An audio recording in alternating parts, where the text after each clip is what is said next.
5:03 now, and it was a somber start to the first night of Hanukkah after gunmen opened fire on a Jewish community gathered for a Hanukkah celebration in Sydney, Australia. Authorities say at least 15 people were killed. 27 others are now receiving treatment in area hospitals. As you can imagine, this act of violence is sending shockwaves around the world. Here in the district, the annual Menorah Lighting at the Ellipse carried a more somber tone this year in the wake of that violence.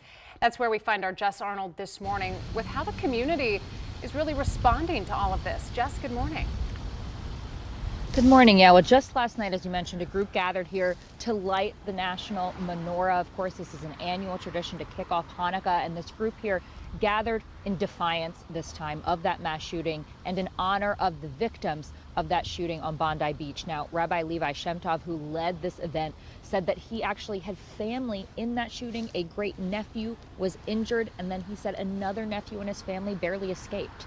Literally hiding in fear with his daughter as bullets were whizzing by. He survived miraculously, thank God. My sister-in-law had just left with her family 2 minutes before the shooter came.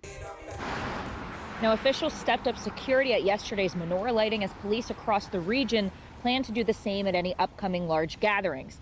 D.C., Prince George's County, Montgomery, and Arlington police all shared statements, though, saying that there is no known threat to their areas. D.C. and Montgomery and Arlington County police deployed more teams to synagogues yesterday to be extra cautious as Prince George's coordinated with their Jewish institutions. Now, congressional leaders and event attendees both say that this attack illustrates the dangers of anti-Semitism, which some have said they've noticed here at home. Earlier this year, 2 Israeli embassy staffers were shot to death outside of the Capitol Jewish Museum. Now, all of this stirring fear in some of the people who showed up to the Menorah Lighting. I was not nervous because of what happened in Australia. I'm nervous because of what's happening in America.